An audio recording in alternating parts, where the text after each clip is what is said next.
Volto ao feminismo porque é impossível pensar o percurso da mulher portuguesa neste século sem o relacionar com esse movimento. Já noutro programa falei da Liga Republicana das Mulheres Portuguesas, com a qual o feminismo organizado começa a adquirir significado, contorno. Muito ligada ao Partido Republicano, a Liga vê realizadas algumas das suas propostas com a implantação da República. Escolhido para Ministro da Justiça do Governo Provisório, Afonso Costa, que empreendeu as reformas mais importantes do novo regime, publicou, logo no ano em que foi proclamada a República, a Lei do Divórcio e as chamadas Leis da Família. Com esta legislação, Portugal colocava-se na vanguarda dos países mais avançados nessa área legislativa e a Liga Republicana das Mulheres Portuguesas registava uma grande vitória. Devia-se essa vitória em grande parte à fundadora e dirigente da Liga, Ana de Castro Osório, que colaborou com Afonso Costa na elaboração da Lei do Divórcio. E foi a essa questão que ela consagrou o seu livro A Mulher no Casamento e no Divórcio. Tanto era o prestígio desta grande líder e doutrinária do feminismo e devotada propagandista das ideias republicanas, junto dos obreiros da República, que ela é a única presença feminina privilegiada no reino masculino dos republicanos, como se vê nesta aguarela de Roque Gameiro. Ana de Castro Osório nasceu em Mangualde em 1872, numa família nobre da Beira, pela parte da mãe, num ambiente cultural proporcionado pelo pai, o magistrado e bibliófilo João Batista de Castro. E uma fotografia mostra, era uma jovem dotada de grande beleza.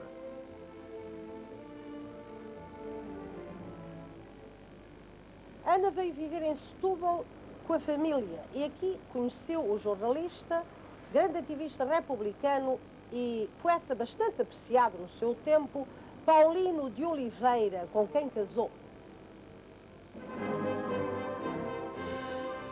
O casal veio viver nesta casa, no Velho Largo de São Pedro, em Setúbal, e aqui, unidos pelo mesmo ideal, lutaram ambos pela causa republicana e trabalharam na biblioteca infantil que Ana de Castro Osório dirigia. Proclamada a República, Paulino de Oliveira vê premiado o seu republicanismo com a sua nomeação para cônsul em São Paulo. Mas pouco depois, em 1914, morre e Ana, que o acompanhara, regressa a Portugal. Mas já antes de casar, foi aqui em Setúbal que ela começou a escrever muito jovem e realizou com a literatura infantil o que Almeida Garrett tinha realizado com o romanceiro popular, isto é, deu forma literária a contos que teria ouvido a um pequeno pastor e uma velha rendeira. Teria ouvido porque esta versão que se lê em biografias da escritora parece que não tem fundamento. Segundo a família da escritora, a verdade que é outra, situa a narradora desses contos neste lar da terceira idade, que hoje é misto e conserva o nome de asilo, Asilo Acácio Barradas da Misericórdia de Setúbal. Este asilo albergava uma velhinha que ia todas as semanas à casa dos pais da Ana, que ia anotando as histórias que ela lhe contava e lhes deu uma redação literária. Publicados em folhetos, esses contos foram durante gerações a literatura das crianças portuguesas. Ana de Castro Osório tornou-se assim a verdadeira fundadora da literatura infantil em Portugal. E é enternecedor pensar que na origem dessa obra está uma velhinha anónima, uma das muitas sombras que se perdem nas memórias deste lar, que continua a oferecer um teto aos que a vida deserda de melhores amparos para terminarem os seus dias.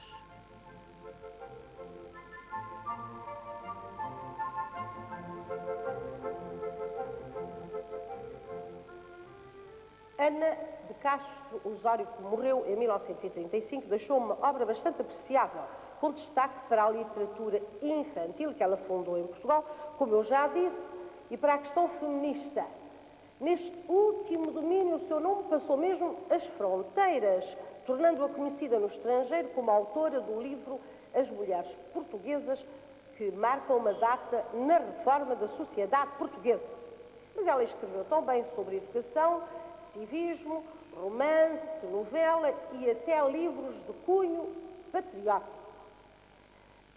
Este último tema, que lhe foi ditado pela participação de Portugal na Guerra de 14-18, prende-se com o local onde eu me encontro, a Liga dos Combatentes. Aqui desenvolveu ela uma grande atividade à frente da Cruzada das Mulheres Portuguesas que fundou para apoiar os soldados que seguiam para a guerra. A sede e o património dessa organização passaram para a Liga dos Combatentes, que, em testemunho de gratidão, homenageou a memória da escritora neste busto do escultor João da Silva, e aqui a colocaram em lugar de honra. Curta é a memória dos homens, valha-lhes a arte, que neste busto fixou a imagem dessa mulher hoje esquecida, mas cuja importância na vida cívica, política e cultural da sua época foi enorme e, como tal, recebeu pública consagração. Em coerência com a sua luta pela emancipação feminina, Ana de Castro Osório bateu-se muito pela participação das mulheres na vida pública. Por isso sofreu uma grande decepção quando o governo da República, em que ela depositara tanta esperança, tanta confiança, se mostrou intransigente na questão do sufrágio feminino. Estava ela então no Brasil e daí enviou o seu protesto. Vamos ouvir esse protesto lido pela atriz Isabel de Castro, que é neta de Ana de Castro Osório. Eu pergunto por que razão nos afastam das urnas de que devem sair os representantes do povo, se nós somos mais da metade numérica desse povo. Eu pergunto com verdadeiro assombro qual o espírito de justiça que atua nos membros das constituintes portuguesas quando puseram de lado, com tão vexante desprezo, para nós e para a magistratura que nos dera o direito de votar, a questão do voto feminino. Aqui de longe onde me encontro, senti vergonha pelos homens do meu país e prazer de me encontrar nesse momento afastada da pátria.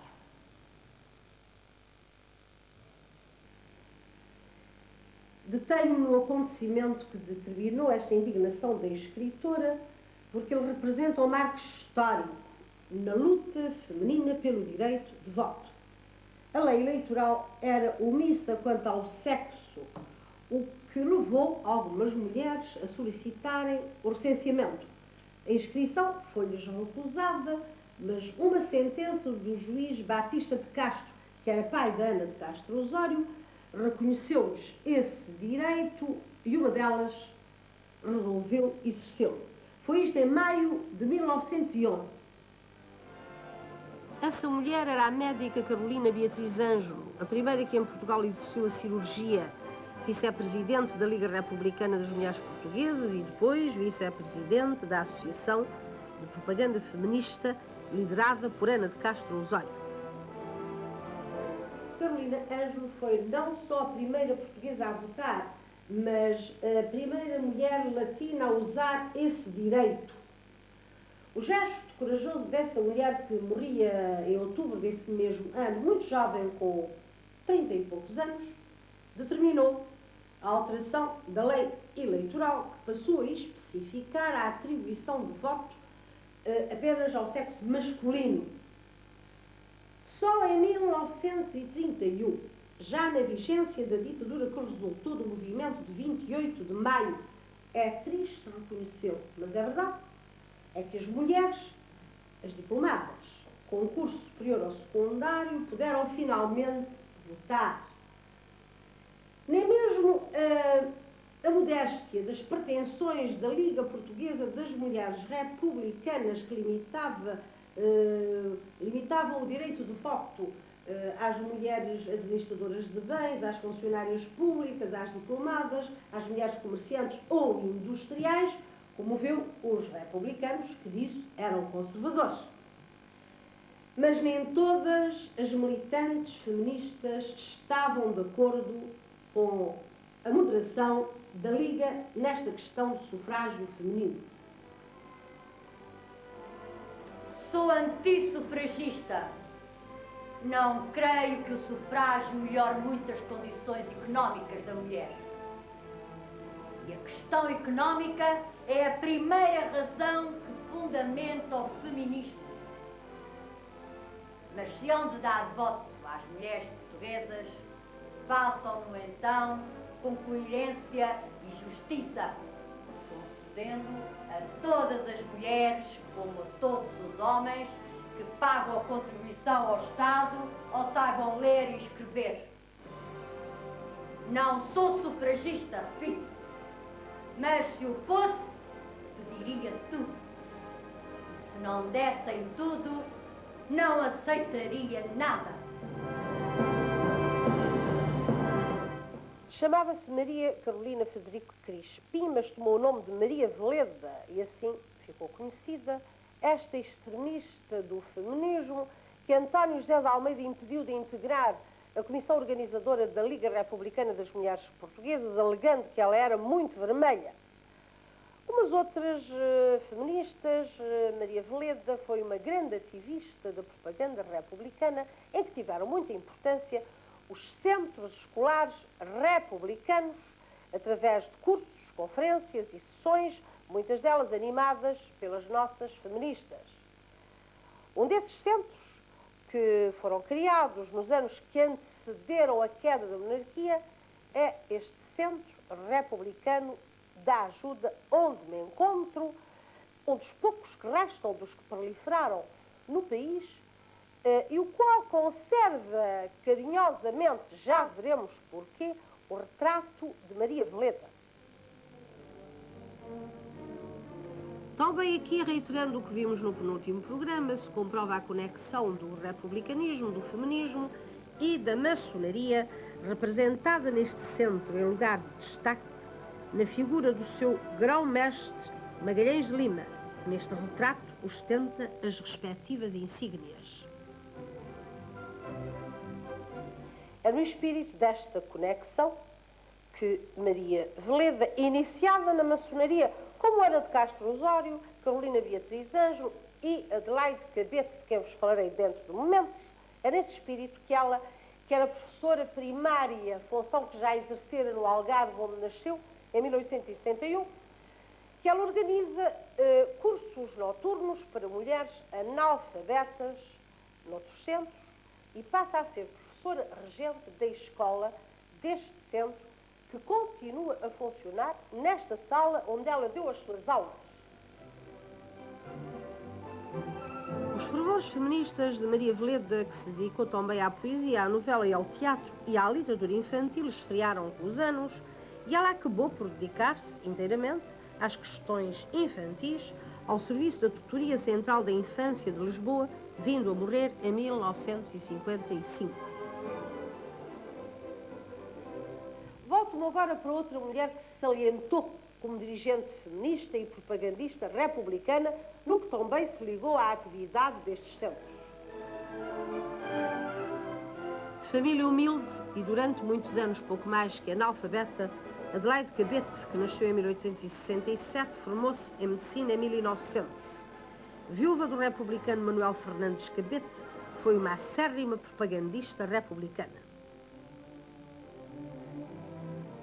Em 1914, Adelaide Cabete, que fora uma das fundadoras da Liga Republicana das Mulheres Portuguesas, funda e passa a liderar o Conselho Nacional das Mulheres Portuguesas, que desenvolveu uma atividade bastante fecunda no campo da emancipação da mulher e teve um fim lastimável.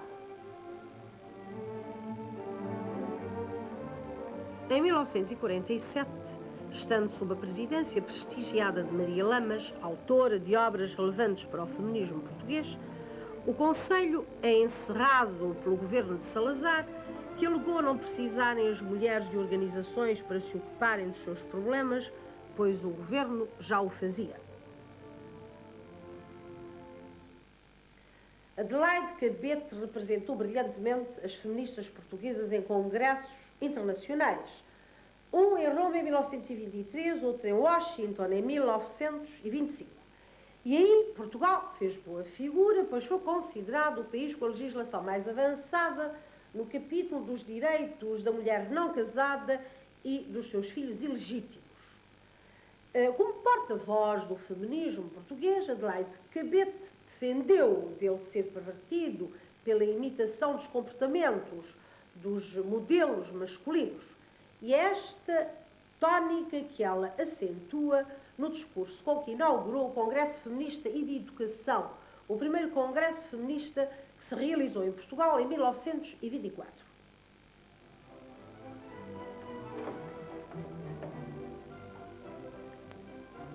O feminismo não é o que muitos pensam.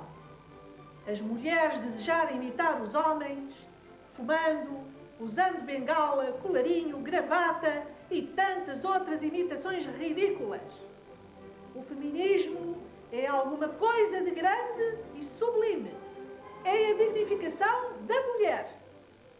É a consequência de uma evolução que só terminará onde acabam as aspirações justas. Adelaide Cabete, estava ela em Angola, foi acusada pelos republicanos de ter votado no plebiscito a que se submeteu a nova Constituição em 1933. Ela defendeu-se alegando que atraiçoaria os seus princípios feministas se não exercesse o direito de voto, no que foi mais feminista do que republicana. Mas que pensariam essas feministas históricas do caminho que levaram às suas aspirações? Temos entre nós uma dessas feministas históricas, a doutora Helena Guimarães, jurista e escritora, que foi vice-presidente do Conselho Nacional das Mulheres Portuguesas e a quem eu vou pedir uma resposta. Eu penso que as nossas grandes antepassadas, as nossas grandes precursoras abriram o caminho. E elas teriam com certeza uma grande alegria e espero que elas do outro mundo possam saber de ver que as ideias delas tinham triunfado. Porque as ideias são, no fundo, a força motriz do mundo. O André de Quental dizia que as ideias é como a semente do pinheiro que voa no ar e não parece valer nada, mas que de repente cai na terra e formam-se os grandes pinheirais. E eu estou convencida que as ideias feministas foram assim.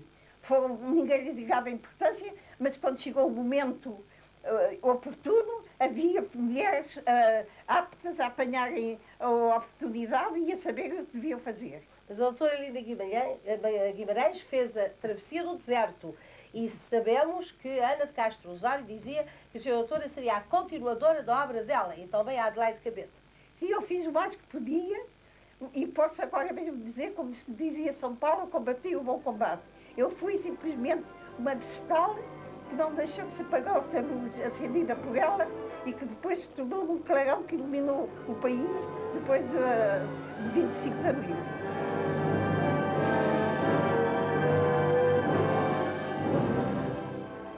A verdade é que entre o atual Estatuto Jurídico da Mulher Portuguesa e o uso que ela faz desses direitos vai uma grande distância.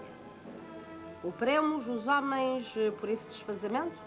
Não só, mas também as mulheres que se demitem de exercer a plenitude dos direitos que a lei lhes confere. É que a emancipação feminina não se faz só com leis, mas com a cultura. E esta reflexão leva-nos a uma fascinante figura da literatura feminina. Mas essa